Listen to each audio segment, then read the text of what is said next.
ఆవు ప్రతిరోజు పలుపు విప్పగానే అది ఎంతమంది కూర్చుని ఉండనివ్వండి, ఆయన కూర్చునేటటువంటి ఒక గది ఉండేది, అందులోకి వచ్చి మహర్షికి ప్రదక్షిణం చేసి ఆయన పెట్టినటువంటి ఒక అరటిపండు తిని అని వెళ్ళిపోయేది. రోజు ప్రదక్షిణం చేసేది. అది ఒకానొకప్పుడు దానికి ఒక చిన్న ఆవుల్ని కట్టేటటువంటి గోశాల కట్టారు. దాని సంతతి ఎక్కువైపోయింది రమణ మహర్షి ఆశ్రమంలో. ఒకసారి ఆశ్రమానికి కానీ దేవాలయానికి కానీ ఇచ్చిన వాటి సంతతిని తిరిగి ఎక్కడికి ఇవ్వకూడదు, ఎందుకంటే అది ఈశ్వరుడి సొత్తు ఇంకా. కాబట్టి దాని సంతతి పెరిగిపోయింది ఆశ్రమంలో. పెరిగిపోతే అక్కడ ఒక పెద్ద పాక వేశారు. వేసి దీన్ని మొదట తీసుకెళ్లి కడదామని తీసుకెళ్తున్నారు.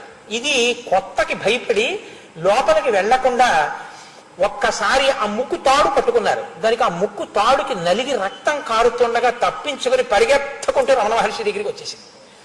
వచ్చేస్తే లోపలికి వచ్చి పట్టుకుంటున్నారు.